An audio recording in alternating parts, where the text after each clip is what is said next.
EPA Fake CERCLA Part 5, Bifurcation, not once but twice, from CTS of Asheville to CTS-Asheville, from CTS-Asheville to Mills Gap Road groundwater contamination. Here is a deeper understanding for 3 sites for the same source of contamination. CTS of Asheville, Inc. was created in 1980 through RCRA paperwork. These are the actions that took place under the CTS of Asheville site. Next, CTS-Asheville. Notice the lack of action on that site. CTS-Asheville, created just before the Mills Gap Road groundwater contamination site. Notice the actions for Mills Gap Road groundwater contamination site. We'll be going into that in detail, along with the other CERCLIS sites that were created for the same source of contamination under the CTS of Asheville building. CTS-Asheville and Mills Gap Road groundwater contamination site were created in 1999. CTS of Asheville was created in 1980. First, the original and only legitimate CERCLA site, CTS of Asheville, Inc. The discovery date for the CTS of Asheville, Inc. site was 8/1/1980. It comes from a RCRA, or Resource Conservation and Recovery Act permitting form, filled out in July 1980 by Charlie Beitner. This is the form that Mr. Beitner used. It's required, as of 1980, for sites that generate, store, transport, or dispose of waste to have permitting by the EPA.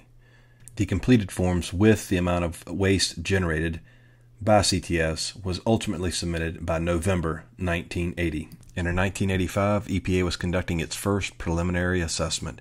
It was conducted by a state official under contract with EPA, Mr. Mark Duray. This was a desktop screening, meaning he didn't leave Raleigh, and all he did was look at paperwork. Mr. Duray was taking the word of Norman Lewis, hazardous waste coordinator, and the first thing Norman Lewis said that wasn't true was that waste had never been disposed on-site or released into the environment at the facility. Norman Lewis also said the nearest residents to the facility are located approximately 500 yards away, while the Rices were next door, within 300 feet. These residents use city water. There are no known drinking wells in the area. That's not true either. In fact, there were 397 wells that will be identified in 1989 within 3 miles of the facility. Based on the available data, it appears that this site poses no threat to human health or the environment. However, a reconnaissance survey is recommended when time allows. Priority assigned is low. Unbelievable. The consequences of Mark Duray taking the word of Norman Lewis, hazardous waste coordinator at CTS, are incomprehensible. So how exactly do you get a low priority in your preliminary assessment? Keep the state contracted assessor in Raleigh. Then take the word of the hazardous waste coordinator. Norman grew up across the street from the plant, and his mother still lived there. They were well within 500 feet of the plant, much less 500 yards. Notice it says 57-acre property. Notice it says nearest residents are 500 yards from the plant. Notice it says they use city water. This is from a 1985 document submitted by Norman Lewis. No known environmental threats, no known health threats. The Rices were within 5 football fields. They were living next door, and they were drawing water from a spring well. Yep, their health was threatened, and so was the environment. And nothing was done in that preliminary assessment to vet the word of the hazardous waste coordinator. Here are the amounts of waste generated. 44,440 pounds of sludge, 8,307 pounds of solvents, and 52,800 pounds per year of other organic compounds. The missing administrative record notebook, which was taken from the PAC library in 2007 by David Dorian, was shorted the following documents regarding the CTS of Asheville, Inc. site from the 1980s. The 1980 RCRA permitting paperwork, or the discovery date, the 1985 preliminary assessment, and the 1989 EPA Field Investigation Team Screening Site Inspection Phase 1 investigation. Why? Why short it all those records? Let's take a look at that 1989 FIT SSI Phase 1 investigation. But first, let's look at the disk that recently returned to the PAC library of the information that was contained in the missing administrative record notebook, which still has not been brought back to the library. Let's have a look at those files that were on that disk. First is Item 3049, Appendix B, Compendium of CERCLA Response Selection Guidance Documents, the index. Next is item 35185.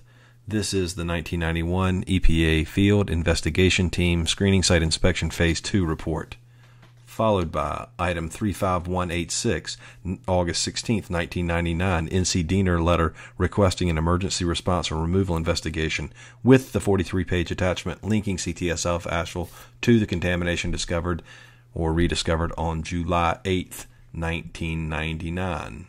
That is followed by item 35187. This is Fred Stroud's Special Pollution Report, August 23, 1999, creating the fake CERCLIS site as we allege, based on faking a hazardous incident and running it through the United States Coast Guard National Response Center for an incident that was supposed to have happened on August 21st at 12 noon, when it actually occurred on July 8th, 1999. These files are in the same order as you would find in the missing administrative record notebook. The curious thing here is we now have a new numbering system, 10503460. This is the beginning of the Mills Gap Road groundwater contamination site. All the previous files pertain to the CTS of Asheville Inc. site. Now you know why the notebook was removed. If Rigger's claims were true about creating a extra CERCLA site over a water procurement form, why is it that they were running two different sites in the same administrative notebook in 2007? Now does it make sense why EPA Region 4 would remove that notebook from the PAC library in the summer of 2007? The next item, 10503461. Section 1, Site-Specific Documents. Next is the Annotated Administrative Record Index. Item number 10503462. Here is that administrative record index for the Mills Gap Road groundwater contamination site. C35185, that's for CTS of Asheville. After that, it's for Mills Gap Road groundwater contamination site. They've got two different CERCLIS sites in the same administrative record. Now that's awkward. One is for the Rice property, the Mills Gap Road groundwater contamination site, which was done to their property without their knowledge. And it came after the CTS-Asheville site, which came after the CTS of Asheville site, and you'll notice there's nothing in there about CTS-Asheville, but they did have two sites that they were maintaining. It's in the administrative record. And yet Don Rigger claimed in 2010 that the Mills Gap Road groundwater contamination site was a screw-up. It was created off of a water procurement form and the address where they needed to deliver bottled water.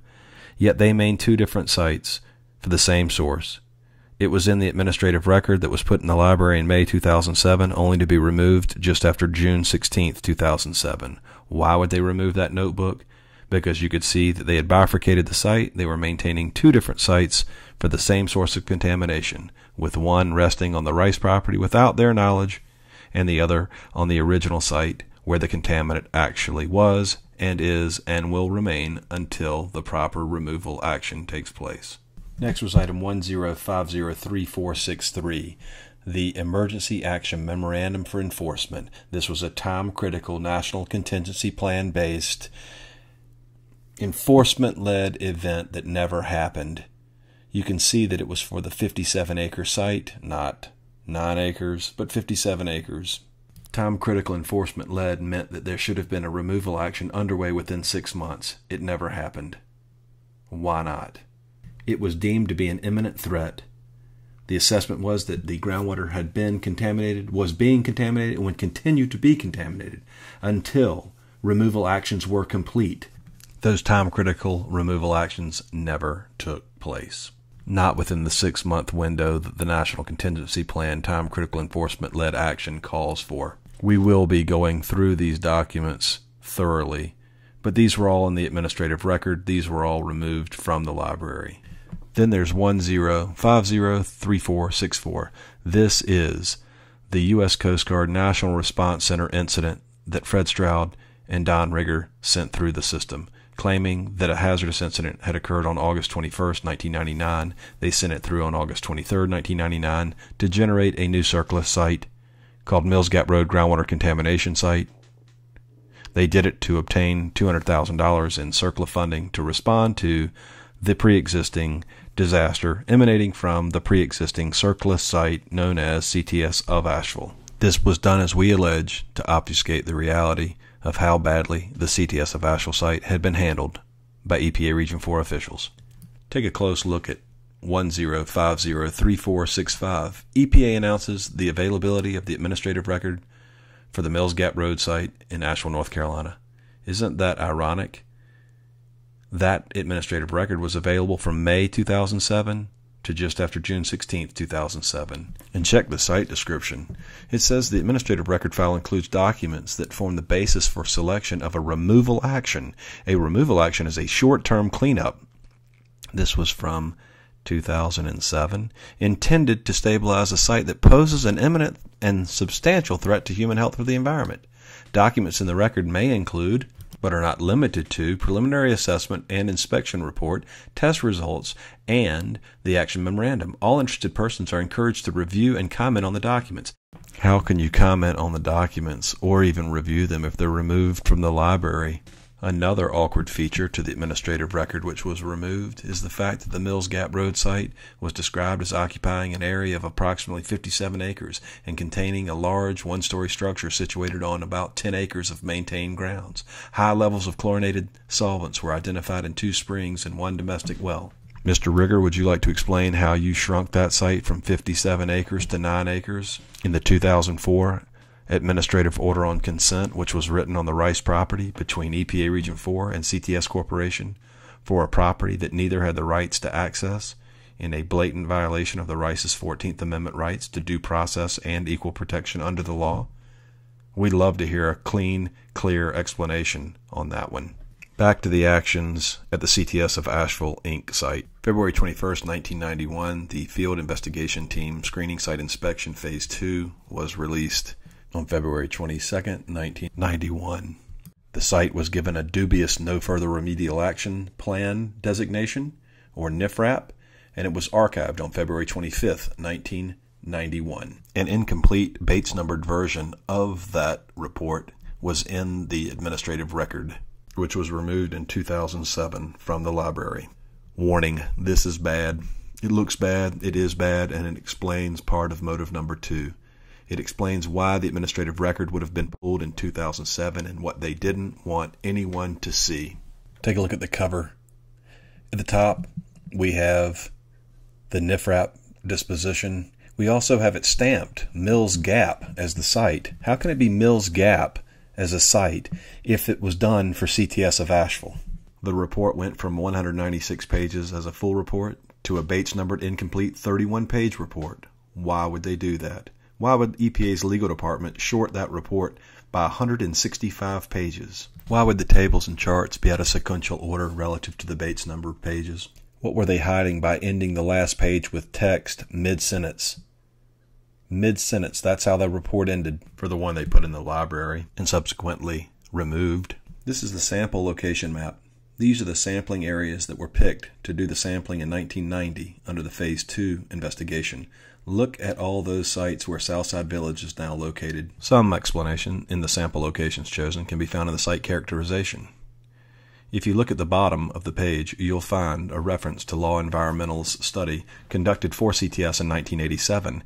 This was a private environmental audit. In 1987, Law Environmental's assessment included samples from several areas of the facility. Trichloroethylene was detected in all of the soil samples. EPA Region 4 had the results of this assessment, and that is part of the basis for their sampling locations. The suspected source of the volatile constituent contamination is from spills or leaks in the plating room and paint curing area. Here's another reference to the fact that the size of the site is 57 acres. So in 1990, EPA Region 4 was taking samples to determine the extent of contaminant migration. They knew that the contaminant was likely to be migrating. It was migrating into what became Southside Village. And how was it migrating? Look at these samples. The rationale is to determine the extent of contaminant migration. And they're finding it. They're sampling for it. They're documenting it. It's migrating into what became Southside Village. This gets worse for EPA, but even more so for the Rice family. EPA Region 4 trespassed on the Rice property. 9:30 in the morning on June 26, they took a sample. They violated the Rice 4th Amendment rights that protect against illegal search and seizure. They took that sample without notifying the Rices. They had no permission, and they never told them the results. The results were 1,100 parts per billion of DCE and known degradient of TCE. Those levels were a risk to human health, and they were just above the Rice's drinking water springs. They never came back. They never told them they violated their Fourth Amendment rights. And they were collecting CaSDO2 at the drainage outfall pipes for CTS. The drainage outfall pipes that should have been detailed in the missing field logbook notes, which are missing to this day. What were the consequences to the Rices with all the health impacts that they faced? EPA Region 4 did continue sampling sediment, soil, subsurface, surface water, streams. They were looking for migrating contaminant, and they were finding it. Of course, they only went to one groundwater well to sample. That was at number 1 Forest Run Drive, Laura Bollis's house, 4,226 feet away. There were 397 wells within 3 miles. They went 4,226 feet away to number 1 Forest Run Drive when they could have come 3,000 feet closer to the Robinson property and sampled their well. They could have gone just a couple of hundred feet to the Rice's spring well and sampled, but they didn't. And the health consequences for the Robinsons and the Rices are severe. And those health consequences are ongoing every single day of their lives. Just take a look at the public health assessment done by the ATSDR. Of course, they did it under the wrong Superfund site. They did it under the Rice's property, under Mills Gap Road groundwater contamination site. But just take a look at their conclusions. Conclusion number 1, the DPH concludes that residents using a private well identified in 1999 as contaminated with TCE for possibly as long as 11 years could have been harmed by drinking the water or breathing TCE escaping from the water into the household air. That was referring to the Robinsons. Persons using 2 spring private wells serving one home until approximately 1994 and serving 2 other homes until 99 could have been harmed by drinking water or breathing TCE escaping from the water into household air. EPA failed to tell the Rices of their sampling event. They went on drinking contaminated spring water for another 9 years. When they sampled it, it was 7,000 times the state limit. EPA went 4,226 feet away to sample a well that was 3,000 feet further away than the Robinson well.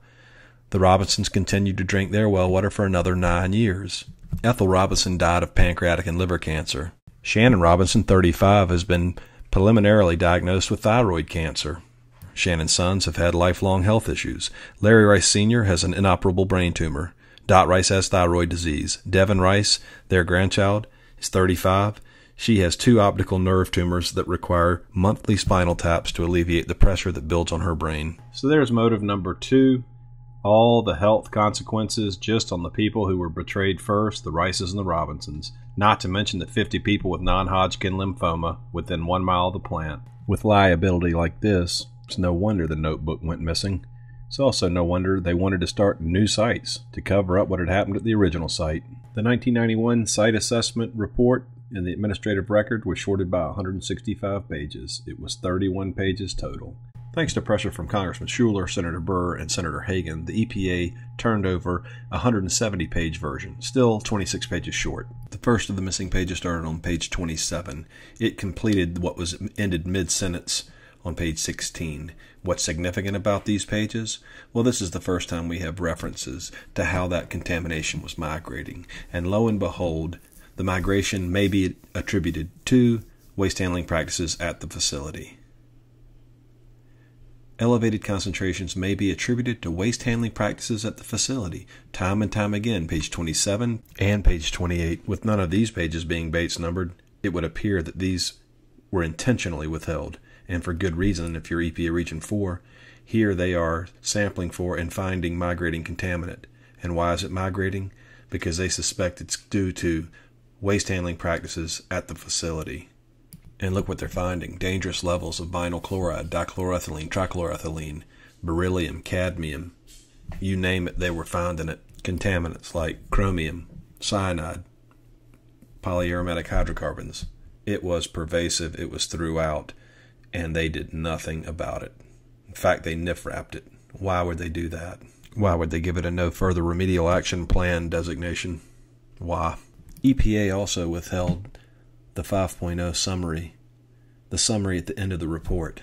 It gives insight into what they were finding and the concerns they had. Just listen to this. The results of the investigation at CTS of Asheville, Inc. revealed the presence of contaminants consistent with electroplating operations at the facility. Contaminants found in on-site surface soil, subsurface soil, sediment, and surface water samples were in excess of minimum quantitation limits or background conditions. High levels of nickel, cadmium, iron, magnesium, manganese, potassium, silver, vanadium, beryllium, barium, copper, and zinc were found. Copper, nickel, silver, and zinc were used in electroplating processing at CTS. The highest concentrations of these metals were found at CaSdO3, which was collected in an old lagoon pond area. Just so happens that was a 100,000-gallon containment pond with a gate valve to release contaminants into Dingle Creek, right where Southside Village was being constructed in 1999. High levels of 1,2-dichloroethene, trichloroethene, vinyl chloride, polyaromatic hydrocarbons, and several unidentified organic compounds were also found. 1,2-dichloroethylene and vinyl chloride are degradation products of trichloroethylene, which is used as a solvent. These compounds were all found in CaSWO2, which was collected at the intersection of two streams on the northwest portion of the facility, again, where Southside Village would be built 9 years later. This is where it gets truly interesting. The surface water pathway is of concern because it is used for fishing, boating, and swimming, and high concentrations of contaminants were found in sediment and surface water samples. Well, the nearest body of water for boating would be the French Broad River. I'd say that was a concern. Water sample from the private well contained high level of iron, which is not attributed to the plant operations at the facility. The groundwater pathway is of concern, however, because there are approximately 397 private wells within 3 miles of the facility. So why did you go 4,226 feet away? Why not test the Robinsons, which was 3,000 feet closer, or 1,200 feet down gradient from the plant? The air pathway is of concern because 3,887 people live within 1 mile of the facility, and high concentrations of metals and organic compounds were found in surface soil samples. This is awesome. The on-site exposure pathway is not of concern because access to the facility is limited by a fence. Based on this evaluation, it is recommended that no further remedial action be planned for CTS of Asheville, Inc. Now, how do you resolve that paradox? You've got all these concerns stated with air, surface water, groundwater. How can you possibly determine that a NIFRAP designation is in order? A fence is limiting access to the facility. Everything prior to that statement said the fence wasn't working. The contaminant was migrating. They knew it. It was migrating into what became Southside Village. It was migrating into the Rice property. It migrated throughout our community. And it's still migrating because nothing's been done to stop it. We are alleging that this is one of the major motives that EPA had for doing the wrong thing and creating 3 sites, bifurcating the CTS of Asheville site into the CTS-Asheville site, followed by the Mills Gap Road groundwater contamination site. That NIFRAP set us on a collision course with a toxic disaster. In addition to that, it set the course for a $30 million subdivision to be built on a toxic waste site. All these locations where people are now living. And now you know why this was pulled from the library. Now you know why this is not in the administrative record. This was very condemning evidence into the mishandling of this site. And you can bet other things that should have been in that administrative record weren't, like the 1995 CERCLIS release. Yeah, that's not in there. That was from Matt Robbins, who released the CTS of Asheville site from the EPA CERCLIS inventory of hazardous waste sites. And what did that lead to? Just a $30 million subdivision named Southside Village located on a toxic waste site, the CTS of Asheville CERCLA site. Please view EPA Fake CERCLA Part 6 for the rest of the 3 CERCLA sites for the same source story.